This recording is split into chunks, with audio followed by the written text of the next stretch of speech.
Today, I'll tell you my two Gators defensive breakout candidates, why Gators fans shouldn't panic about the tight end position right now, and where I view Zachary Carter as an NFL player, only here on Locked On Gators. You are Locked On Gators, your daily podcast on the Florida Gators.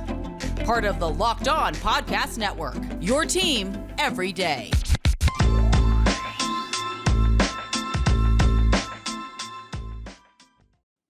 Hello and welcome back to another episode of Locked On Gators, part of the Locked On Podcast Network, your team every day. We are available daily and free wherever you listen to the podcast. This episode of Locked On Gators is brought to you by Stat Hero. Stat Hero is reshaping the way you play fantasy sports.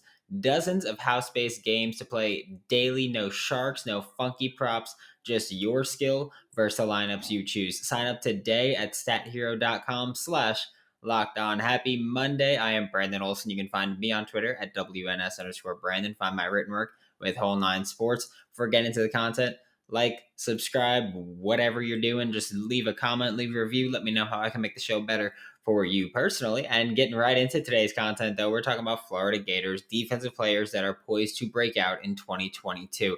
I did the first part of this on Friday by looking at offensive players poised for breakouts. Those two players were wide receiver Justin Shorter and running back Naquan Wright. And you can see why I thought those by checking out Friday's episode. But similar to the offense, I am not just taking a guy who, didn't play at all and is now getting playing time. Obviously, with Naquan Wright, for example, he's getting more playing time. With the first guy I'm talking about today, he's getting more playing time, but they were still rotational pieces and valuable pieces to the offense and defense, respectively. So to be qualified for this, you got to pay roughly at least 25% of the defensive snaps that Florida played this year. So yeah, that's where we're at. But the first player that I am talking about is Princely Umanmielen. He is the first guy to talk about, and obviously this one is a little bit more of a more playing time, more production kind of thing. But that's not solely what it is, because like I said, there are other requirements here. I think pass rushers in general are really going to feast in this Patrick Toney, Sean Spencer defensive system that we're going to see in Gainesville this past year. I've spoken to a couple Gators, and I'm very, very excited for what we're going to see schematically here. Princely is someone who last year he wasn't able to perform to his, I guess, optimal or ideal level because of Zachary Carter, who I love, but Princely and Zachary Carter are best used in similar roles. Zachary Carter moved all around the defensive line. He was playing end, he was playing tackle, he was moving around. And Princely is best used that same way at end, at tackle, and being moved around. And now that Zachary Carter is gone, we get to see Princely Umanmielen be used in that role that he should be used in from the beginning, really. But of course, you're not going to play him over Zachary Carter in this same role. So it makes sense why Princely didn't play more, but now he gets to be that guy that moves around the defensive line. So I think we'll see him line up around the defensive line and in the edge, whether it's a stand-up role or hand in the dirt role. Again, this defense is likely going to have two stand-up edge rushers, often with two defensive linemen with their hands in the dirt. We know one of those, and most snaps, if healthy, is going to be Trevon Dexter, but we don't know who that other person will be at this point. It might be Princely for some of these snaps. And I think that when you look at just this scheme in general, Princely Umanmielen really will play a big part in this defense in terms of Patrick Toney loving to run those creepers and that sim pressure. And creepers, again, is when you're showing four rushers. You send four rushers, but one of them is an off-ball rusher, and you have a defensive lineman drop back into coverage.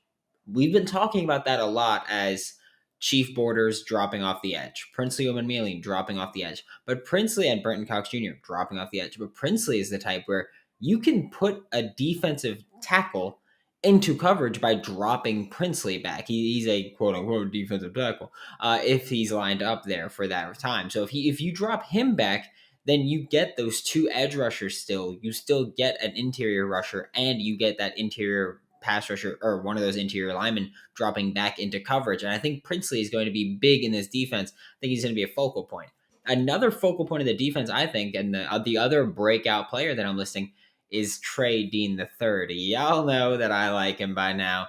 I know that I'm higher on him than most of you are, but that's not even super relevant here because I don't care what your opinion is of him. I think it's very safe to say Trey Dean is an athlete and he's a versatile football player who can contribute in multiple ways, whether it's man coverage, zone coverage, blitzing, just playing run defense. I think we can all admit that he's someone who can contribute in multiple ways. You don't have to say he's great at any of them, but we know that he can do all of those things. And when you look at this defense, versatility is the name of the game. And Trey Dean is that Swiss Army knife, I think. I think we're going to see a lot of Rashad Torrance playing that deep safety role. I think he's going to be that center fielder type when we're in cover three, cover one. I think he's going to be that guy that's deep down the field. So I think Trey Dean is kind of left not playing, obviously, that center fielder role as often as he did last year. He lined up as a free safety, I believe, on half his snaps last year, or roughly half his snaps last year. And we'll see him do that less this year. I think this year we see him lined up more as that box safety, which we saw him do last year. That was something he did frequently also. One thing that I think we'll see him do this year that he didn't do a ton of last year is line up as a slot corner. And I don't want to say nickel because I don't think he's going to be coming in for that role. I think he's going to be lining up more against tight ends and big receivers. But I think we'll see him line up as that slot corner, especially if we go with dime defense, or if we still have just the 5 DBs, but one safety is showing deep in Rashad Torrance. I think we can see Trey Dean line up as that other box safety slot corner type, where it's pretty much a gray area as to what role you want to assign him at that point. But I think that Trey Dean being close to the line of scrimmage is going to be ideal for him to find success. Whether you're blitzing him, whether he's in man, whether he's in zone, whether he's a spy on that play, I don't care. I think Trey Dean being close to the line of scrimmage is going to be best for him. Within those 7 yards from the line of scrimmage is going to be best for Trey Dean to be a successful football player and find a ton of success in this defense, specifically to be a very productive defensive player. Clearly, for both of these guys, the biggest difference isn't just the amount of playing time. Obviously, Princely, Umanmielen, part of it is getting more playing time. And it's not even the improvements that they might make individually. We don't know how much better they are from last year. We don't know what they did this offseason to improve, but we know that they're probably going to be put in ideal positions to find success in this new defense. And that's the biggest thing I think we'll see is these players that, I know a lot of listeners don't like Trey Dean. They didn't think he was that great. And I know a lot of Twitter Gators fans also talk about Trey Dean not being that great. But I think he's going to be exceptionally better this year. He's going to look exceptionally better. And people are going to say, wow, he got so much better. And I don't think he's going to get so much better. I think he's good as he is. I think he was just used in a role where it wasn't best for him and it wasn't best for his skill set. And I think that's what we'll see. So that's the big thing with this defense is I think we're going to see a lot of players where people are going to be like, wow, I was wrong about him. And it's, no, you're not. He was just used so horribly wrong last season that they're going to look exponentially better this year. And we're going to talk about this tight end situation that a lot of people are worried about with all the injuries that are going on and the lack of depth here. But first, I'm going to talk to you guys about Stat Hero because it's March Madness time. It's Elite 8 time, Final 4 time, and that's where we're at. And my bracket got demolished the first weekend. It was rough because I had Baylor beating Auburn in the championship, and that didn't happen because Baylor got eliminated early. Auburn got eliminated kind of early. So it was it is a rough March Madness for me, but luckily Stat Heroes NCAA single game pick'ems pit star players against each other in a hybrid of fantasy and sports gambling because Stat Hero gives you the advantage of, not knowing who you're going against. It's not a mystery at this point. You get to know who you're going against. That's why Stat Hero gamers win 4 times more often than elsewhere. You can sign up for free right now at stathero.com/lockedon. Use promo code LOCKEDON for a 100% deposit match. That is stathero.com/lockedon using promo code LOCKEDON, LOCKED, no space, ON, for a 100% deposit match. Terms and conditions may apply. Thanks again for making Locked On Gators your first listen of the day every day. We are available daily and free wherever you listen to podcasts. We're going to take a look at this tight end situation now because Florida's dealing with it. It's a little bit of a rough situation. They're in a little bit of a predicament. They've got right now 2 healthy scholarship tight ends available after recent injuries to Nick Elksnis and Jonathan Odom. Not sure exactly what the extent is of Nick Elksnis' injury yet. Jonathan Odom, we do know, is having shoulder surgery this coming week, so he's going to be out. I mean, you could say at least a month or so. Gage Wilcox is also dealing with injuries. He's not practicing. Keon Zipperer is tight end 1 and still practicing. Dante Zanders, who is a defensive player, and Noah Keeter, who is a defensive player, both in that front 7. Zanders is an edge rusher. Keeter's more of an off ball. They're both moving from the defensive side of the ball to tight end. Don't know yet if that's going to be a permanent move or if that's just an in-practice move, but I think it's going to be a permanent move because I think it'd be pretty messed up to take a defensive player, not have him practice with the defense, have him practice at tight end, and then say, yeah, no, you're not making this full time. This is just a temporary fix, because then he's losing valuable defensive snaps, and it's like, well, okay, then you don't view him as a serious defensive player here. So I think that these moves will be permanent. I've seen a lot of Gators fans, whether it's on Reddit, On3, Twitter, whatever it might be, say that they want the Gators to dive into the portal and add a transfer portal tight end because we've got all these injuries. There's not a ton of depth. There's whatever complaint there could be, and I understand that logic of saying, well, right now tight end's an issue. Let's make it an immediate fix by adding in a transfer portal guy, because that's what the transfer portal is thought of. You don't think of the transfer portal as, oh, we're gonna add this guy. He's gonna ride the bench for 2 years and then he's gonna play. It's not the same as when you bring in a freshman, which obviously ideally a freshman doesn't ride the bench for 2 years, but that's how it works a lot. So that's not what the transfer portal is thought of. The transfer portal is thought of as, we add this guy and he's an immediate starter, or at the very worst, he's an immediate contributor to this team if he's eligible to play immediately. And I think when you look at that at tight end, I think you're jumping the gun a little bit, because yes, right now the tight ends for Florida dealing with injuries, it's bad. And I think the biggest issue with them right now is that they're not going to have a rhythm with the rest of the offense, that they're not going to have a rhythm with the quarterbacks.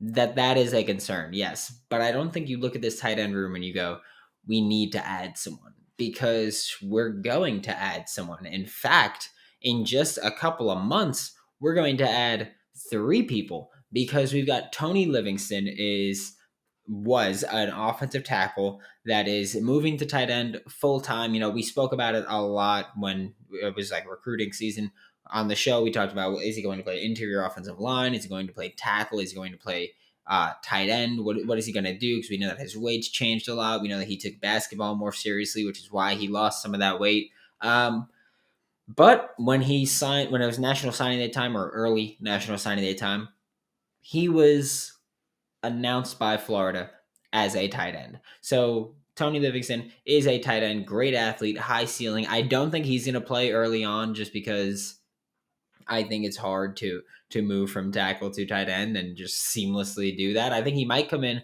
as that inline guy, because we know that Billy Napier likes to use 2 tight ends a lot, one of them being an inline blocker, and Toney Livingston coming from tackle to tight end could kind of be that role for him.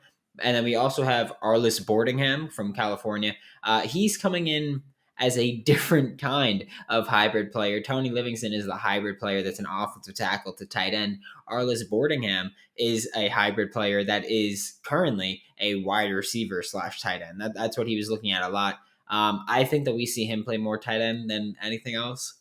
I think especially when you look at the current receiver room, it's like, well, we've got a lot of big guys that aren't necessarily freak athletes. And Arlis Boardingham is a freak athlete for a tight end. If he's a receiver, he's Jag. He's just another guy. And I think that when you play him at tight end, that's where you're going to get the most from him, especially when you look at Keon Zipperer has only got so much eligibility left, where someone's going to need to be that move tight end in this offense. And while it might not be Arlis Boardingham's year this year, we could see him take over that role very shortly after Keon Zipperer graduates and leaves Gainesville. And then you look at Hayden Hansen. And Hayden Hansen is your traditional inline tight end that I do think we'll see play this year. I think he's more likely to play than Toney Livingston, where Hayden Hansen can come in and be that inline tight end that comes in while Keon Zipperer is the move tight end and 12 personnel or whoever's the move tight end, especially if Jonathan Odom's injury takes a while to recover, if he's struggling with that rehabilitation, whatever it might be. I think that Hayden Hansen is the most likely bet to play instantly from these early tight ends. So yeah, right now there's 2 healthy tight ends. There are 3 tight ends on the shelf. There's 3 tight ends coming in from high school this summer. Do you really want to add another name to that mix? I think you're getting really redundant when you continue adding tight ends to a group where it's already going to be a very young group. Nick Elksis is young. Hayden Hansen is young. Arlis Boardingham's young. Toney Livingston's young. Jonathan Odom's pretty young. Keon Zipperer has a year or 2 left. Like, I think that when you keep adding these guys to the room, especially when you add in Dante Sanders and you add in Noah Keeter, now you've got a log jam at tight end. And it's not, tight end's not like defensive back. It's not like wide receiver. It's not like offensive tackle, or it's not like offensive line. You can't get tight ends on the field as frequently as you can with defensive backs. You could put 6, 7 defensive backs on the field if you want. Not a great idea, but you could do that if that's something that you want to do. You can't put you can't put 6 or 7 tight ends. You could put, at most, we'll probably see 3, but most of the time we'll see 1 or 2. And so I think creating a logjam at tight end is a bad idea. So I don't want to add a tight end from the portal. And also, the tight ends in the portal right now, not great, Bob. They're just not ideal to add to your team. So I think, yes, it sucks that right now we're looking at a tight end room that's going through injuries and that's going through depth issues. But I think long term, I think if you bring in a transfer tight end, you're creating a bigger issue than you're solving right now long term. Like, yes, you're solving a short term issue, but long term, you're creating a legitimate logjam. And these young guys that we brought in, Arlis Boardingham, Hayden Hansen, and Toney Livingston, who are all highly touted guys, that, well, 2 of the 3 were very highly touted guys.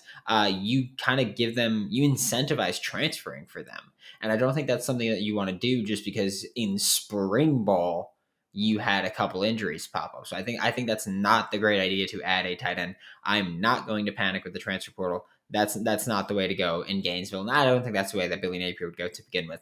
We're about to talk about someone who didn't get to play under Billy Napier or Patrick Toney, but he is going to play in the NFL very soon in Zachary Carter and his NFL value. But first, I'm going to talk to you guys about Built Bar because it's spring break time. It's getting nice out. It's getting hot out. People are getting their summer bodies ready. And if you are, and if that's your goal, then you should add Built Bar to your plan. I added Built Bar to my plan because I have a hardcore sweet tooth. It's already coated, though, in 100% chocolate, which helps me there. Most bars have 130 calories, just 4 net carbs, along with 17 grams of protein, which is fantastic for me. Throw out the hidden stashes, the Reese's in the desk drawer, the Twix in your fridge, wink wink. Right now, whatever it might be, the Skittles, the M&Ms, whatever it is, just get Built Bar. You don't gotta sneak around. You don't gotta feel bad. Built Bar is always coming out with new limited time flavors, so you'll never get bored. Use promo code LOCKED15 to get 15% off of your next order. That is locked, LOCKED 15 to get 15% off of your next order with Built or BuiltBar.com. To wrap up today's show, we are talking about Zachary Carter's NFL value. Yesterday, I saw someone tweeted yesterday, obviously being Sunday, March 27th. I saw someone tweet at Zachary Carter to say the Packers are getting him at pick 140 and that they would be ecstatic to get him at pick 140. That would be amazing. And I saw a response that I thought was very interesting and very funny, honestly, because it was from Zachary Carter. The person tagged Zachary Carter in the first tweet, and Zachary Carter responded, and he said, "I'll be gone before then." He's like, "I'll be off the board before then," which is great because that also raises the question that people think Zachary Carter is going to be there at pick 140. Newsflash, he ain't going to be there at pick 140. But that did get me wondering, where will Zachary Carter go? Because he's someone that we talk about, and there's a million opinions on him. He's not this polarizing prospect. I mean, Kyrie Elam is more polarizing than Zachary Carter. But the thing with Zachary Carter is that NFL teams are going to view him vastly different. Like even in their own coaching staffs and their own scouting staffs, their own scouting department, they're going to view Zachary Carter as a completely different player just because he's someone who you can say he's an interior pass rusher, or some people are going to say he's an edge rusher, he's an edge defender. Sorry, edge defender. Some teams will view him, and some scouts will look at Zachary Carter and say, I think he's a fine pass rusher. He's a pass rushing specialist from the interior in nickel packages because he can also help against the run. And other people will say he is a run defending defensive end in a 4-3 front that can rush the passer.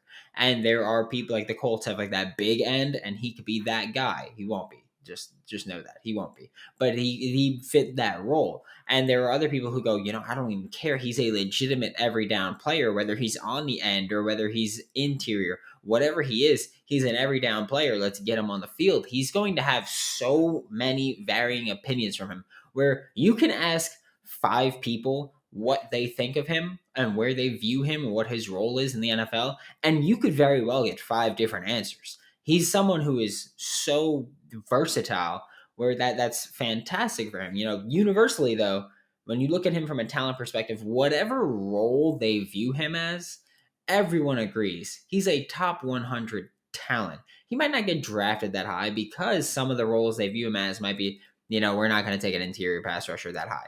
We're not going to take an edge run defender that high because he is a versatile player.